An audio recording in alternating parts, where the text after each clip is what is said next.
search the world, but it couldn't fill me. Man's empty praise, treasures of faith are never enough. But you came along and put me back together, and every desire is now satisfied here in your love. Oh, there's nothing better than you. Oh, there's nothing better than you. Oh, there's nothing, nothing is better than you. And I'm not afraid to show you my weakness, my failures and flaws. You've seen them all, and you still call me fair. The God of the mountain, the God of the valley. There's not a place your mercy and grace will find me again. Oh, there's nothing better than you. Oh, there's nothing better than you. Oh, there's nothing, nothing is better than you. You turn mourning to dancing, you give beauty for ashes, you turn shame into glory. You're the only one who cares. You turn graves into gardens, you turn bones into armies, you turn seas into highways. You're the only one who cares. Oh, there's nothing better than you. Oh, there's nothing better than you, Lord. There's nothing, nothing is better than you. Oh, there's nothing better than you, Lord. There's nothing better than you, Lord. There's nothing, nothing is better than you. You turn mourning to dancing, you give beauty for ashes,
bring light to the darkness. You give hope. You restore every heart that is broken. Great are you, Lord. It's your breath in our lungs, so we pour out our praise, pour out our praise. It's your breath in our lungs, so we pour out our praise to you only.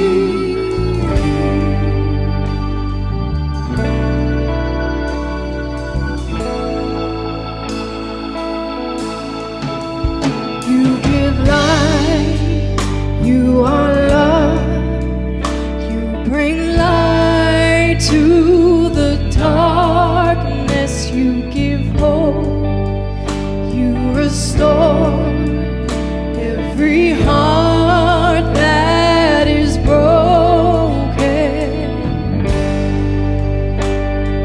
Great are you, Lord. It's your breath in our lungs, so we pour out our praise, we pour out our praise. It's your breath in our lungs, so we pour out our praise, we pour out our praise. It's your breath in our lungs, so we pour out our praise, we pour out our praise. It's your breath in our lungs, so we pour out our praise to only.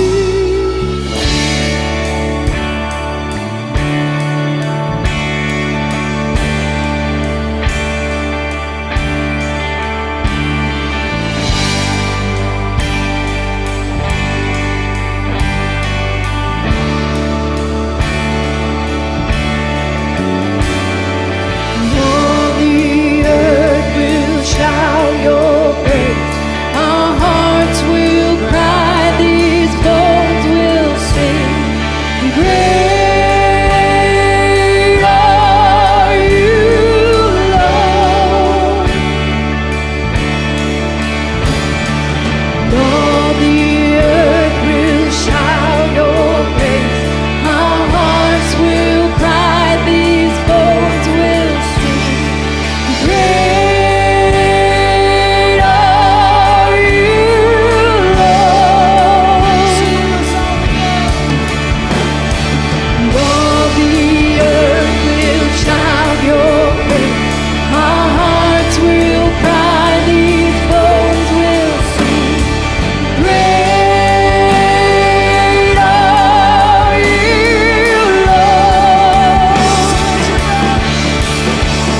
It's your breath in our lungs, so we pour out our praise, we pour out our praise. It's your breath in our lungs, so we pour out our praise, we pour out our praise. It's your breath in our lungs, so we pour out our praise, we pour out our praise. It's your breath in our lungs, so we pour out our praise to you only.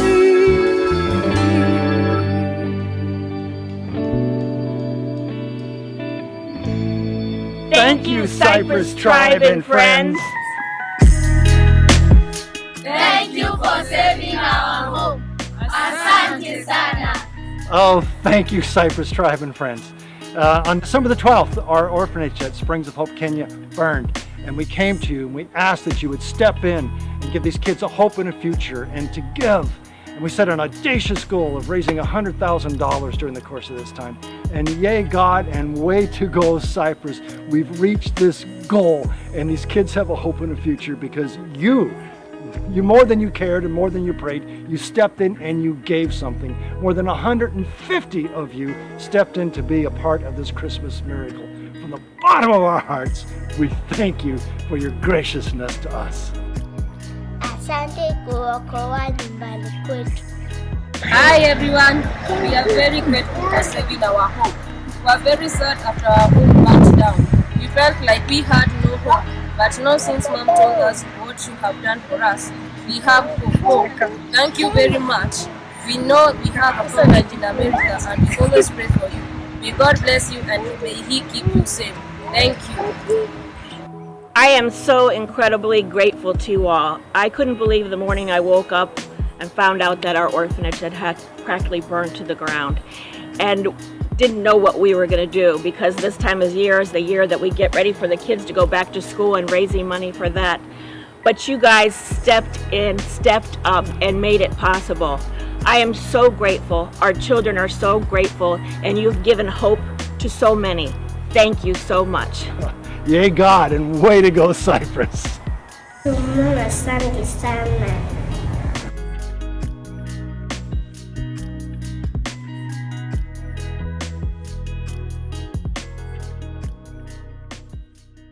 Well, good morning, everybody, and welcome to Cypress Online. We're so glad that you've chosen to connect with us this morning. If you're watching on our Facebook page, go ahead and put in the comments where you're watching from and who you're watching with. If you're watching on our website, do that same thing in the chat window. Also on our website, there is a Bible button you can click on that will give you the scripture verses to follow along with for the day. And there's a prayer button that will connect you with the live host who would love to pray with you. And if this is your first time with us, welcome. We're so glad you chose to check us out today, and we trust that you're enjoying your experience so far. We'd like to ask you to take a step for us. Would you complete a digital connection card? That'll give us your information so we can reach out, introduce ourselves to you, and get to know you a little bit better. And when you complete that digital connection card, we'll go ahead and make a donation to a local food pantry on your behalf. And you'll find a link to the connection card in the chat window now. Hey kids, it's Brooke. I had so much fun at our virtual talent show this past Friday night, and I hope you did too. If you missed this month's event, don't worry. We'll have another event next month. Look for an invitation to a virtual movie night. And don't forget to join me on Zoom every Sunday at 11 o'clock, where we will watch the So-and-So show, play a couple of games, sing a song, and just have a lot of fun together. I hope to see you there. Also, don't forget, if you come to Sunday on the Lawn, to look for me on the playground. I'll be out there with some kind of safe and fun craft or activity for us to do together. And tell your parents, follow me on Instagram at Cypress Meadows Kids. And you can also watch the weekly lesson videos by going to the Kids Church tab on our website. Thanks, Brooke. And students, if you missed the announcement last week, we have started our weekly youth group gatherings again. So we're gathering again tonight from 6 to 7:15 in Studio 412. We had an awesome time last week. We missed those of you who weren't there, and we can't wait to see you tonight. So we'll see you tonight at 6 p.m. A few things I'd like to draw your attention to before we continue with our service today. One is our daily devotional that we're going to call The Daily. It's a Cypress original devotion that's written for you that comes by way of your text box each day. If you haven't signed up for that, you've got just a week before we begin those texts that would come to your cell phone daily. So go ahead and connect with that opportunity by texting the word daily to 727-291-4491. And also to find out information about events that are up and coming, like our Sundays on the Lawn services and our Wednesday night cafe nights for adults. You can visit the events page for those details, or you can text the word events to that same number, 727-291-4491. In Cypress, there are still 5 easy ways to continue to give. You can text giving to 727-291-4491. You can visit cypressmeadows.org/giving. You can drop your offering in the mail. You can swing by during the week and drop it off to us here at the church, or you can come out on Sunday and give at Sunday on the Lawn. Well, it's time to continue in our service today with the 4th installment of our road trip series. So let's join Douglas for our 4th stop on the road trip.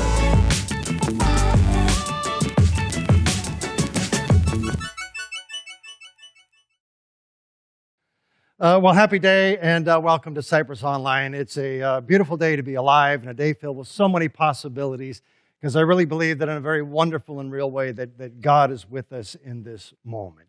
Over the course of this last year, I've had several whatever happened to conversations with people. I connected with some people that I hadn't connected with, some in years, some in more than a decade. And as we were talking, we began this conversation about people that we had acquaintance with, both of us. And so I remember being asked on different occasions questions like this. Hey, whatever happened to Kevin? He had so much potential and was such an up-and-comer, and I thought just had such a bright future. Whatever happened to him? And I remember saying, oh, yeah, Kevin. He just kind of went sideways and just kept going sideways, started spinning his wheels, and he's been like spinning his wheels for a decade. And the person said, Kevin? No way. And I said, yeah, way, man. Another conversation I had with somebody, they were asking me, whatever happened to Ann and Greg? She had such a passion for them, was so adamant about strong marriages and families. They just seemed so happy. How are they doing? I said, oh, man, I hate to have to tell you the rest of the story. Ann had an affair and left Greg. And the person said, I can't believe it. And I said, I'm sorry, but, believe it. It happened. And then somebody else asked me, what about Joan? I remember her being a part of the Cypress tribe, and she was so engaged in the church and was so vibrant spiritually. How is she doing? I said, oh, man, that's an interesting story, a bit of a mystery to a lot of us, because she just quietly just sort of disconnected, not just from the church, but from everyone. But then what we see being posted on Facebook, it just sort of leaves us scratching our heads. And we realize whenever we're asking this question, whatever happened to, what we're saying is that somebody was once on one path in life, and now they're going down a different path. Somebody was on one career path, one relational path, one spiritual path, but they somehow, some way, they sort of got sidetracked, and now, by all appearances, they're headed down a different road. So the reality is this. It's one thing to find the right road that's going to take you where you want to go, and it could be something else entirely to stay on this road until you reach the destination. So today, we're going to wrap up this series we're doing on road trip, and we want to talk about how do you stay the course? How do you stay on the road once you find the right road? So welcome to this final installment. In week number 1, we talked about this life principle Jesus gave to us on the Sermon on the Mount. This principle that the road you take determines the life you make. And Jesus, in this teaching, was talking about there are different roads you can take in life. But whatever road you take is always only going to lead you to the destination the road goes to. And so Jesus said there's this very broad road. A lot of people want to take it, but it always leads to destruction. And then there's this narrow road, and it's a road that leads to life. So be remarkably careful about the roads that you take in life, because the road you take determines the life that you make in the course of your existence. And it really, truly, it is not about where you intend to end up, where you hope to end up, where you're praying you're going to end up. It's about the road that you take, because that determines where you end up. So as we said last week, if you want to take the family, take the kids to Key West for spring break, and you get on I-75 north from here, you're going to end up in Atlanta, and you're not going to end up in Key West. You can't hope to get to point A and take road B, because you won't get there. The road you take determines the life that you make. And then in week 2 of this series, we talked about, how can I know if I'm on the right road or not? And we talked about the signs you could look for that are going to tell you whether you're on the right road or not. We dug into the wisdom of Solomon together, and Solomon said that the prudent, the wise, they see danger and take refuge, but the simple, they just keep going, and they suffer for it. So 2 different people on 2 different roads, and there's 2 different outcomes. And Solomon says the simple are traveling a road, they see danger, they excuse it, they explain it away, they justify themselves, and they just keep going on the same relational road, the same financial road, the same health road, the same spiritual road, and then they suffer for it. But the wise, Solomon said, are traveling down that same road. They see danger, they take refuge, and they find a new path to take, and they're safe because of it. And this is a life principle. And you do not break this principle. You can break your hopes and dreams on this principle, but you're not going to break the principle. And then last week, we talked about, well, how do I choose a new road to travel? And we said most of us choose either with our head or with our hearts. But the problem with this is that information and intuition are good. It's just not enough. And this is why all of us can name some really intelligent people who traveled on some really dumb roads.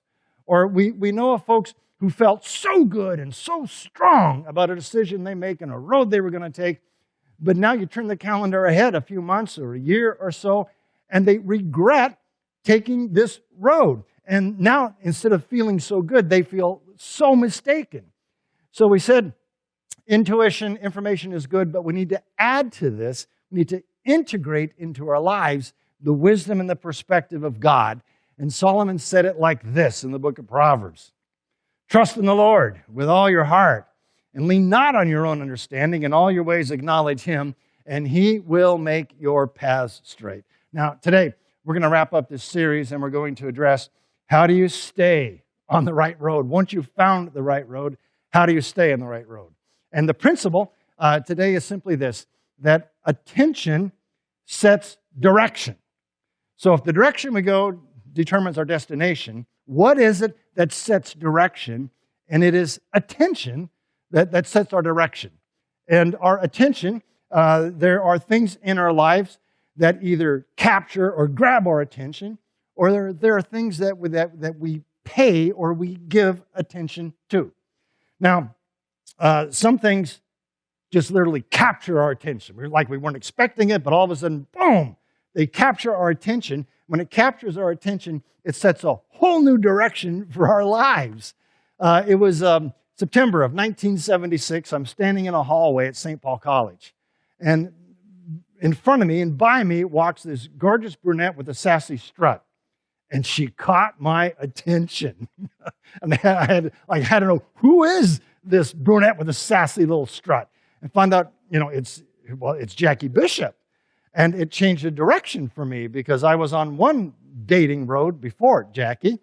And so I went and I ended a thing or two and went in a whole new direction dating-wise, because attention always determines the direction that we're going to be headed with all this.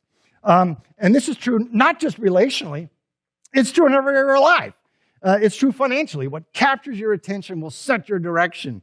What captures your attention with your career, your health, emotionally. Whatever captures our attention, that sets the direction for our life. And we all can identify with this either to our betterment or even to our detriment.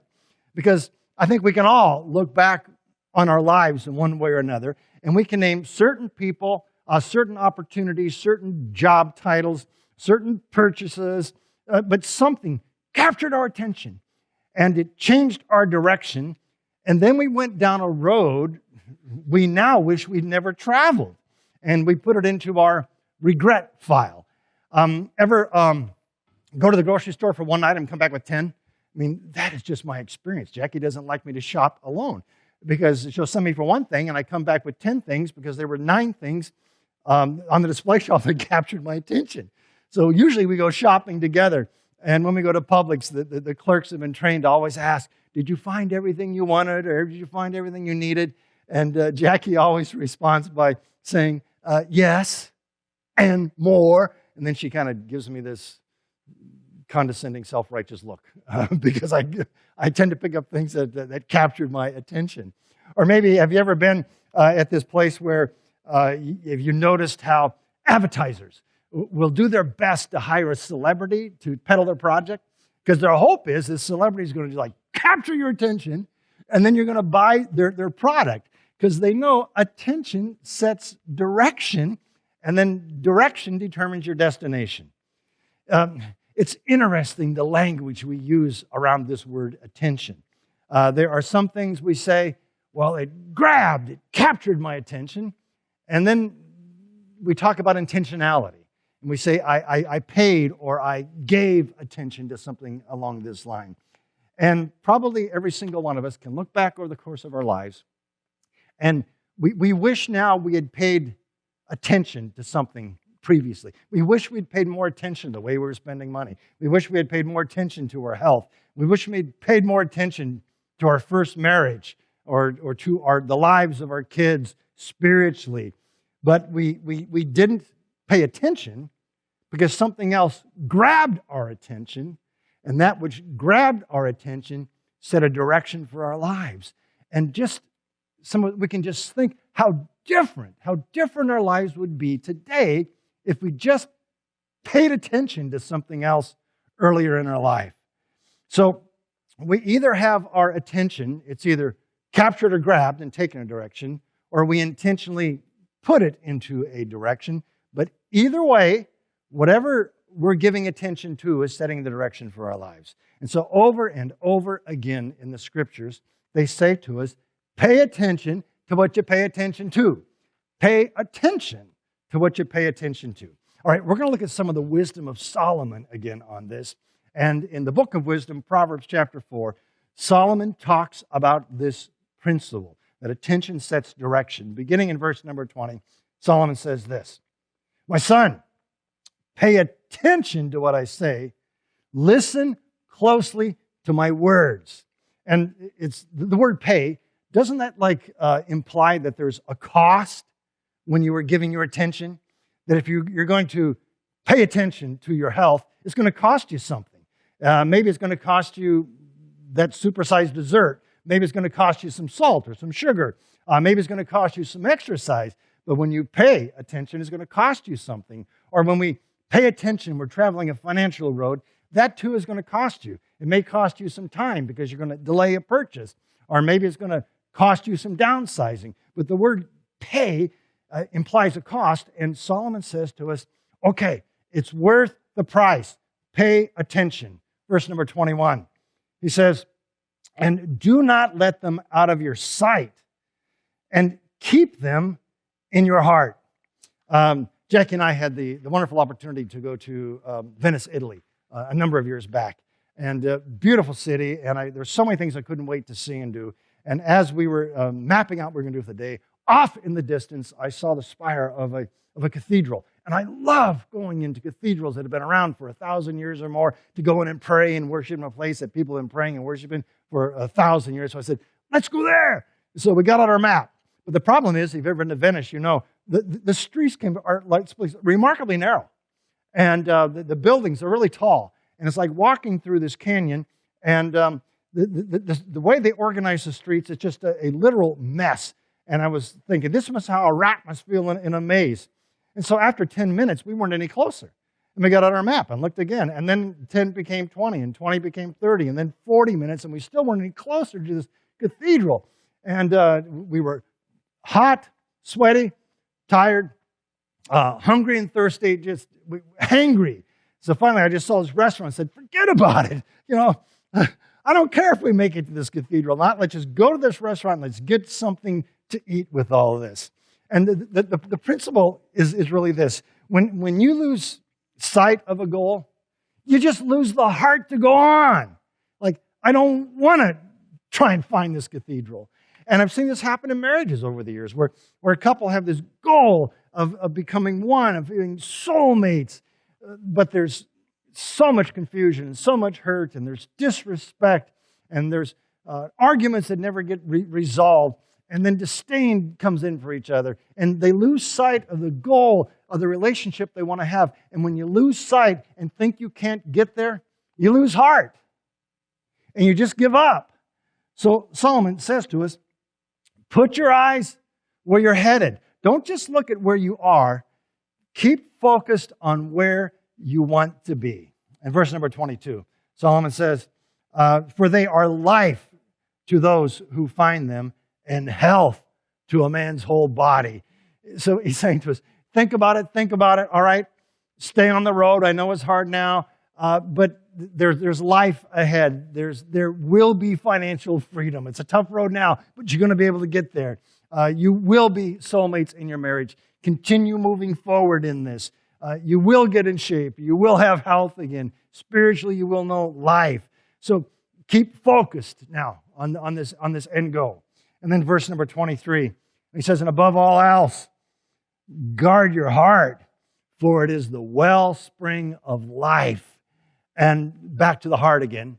Solomon says, guard your heart, because your heart will influence everything in your life. So be careful what you set your heart on. So if you're on a marriage road and you want to become soulmates, do not set your heart on that hottie at the office.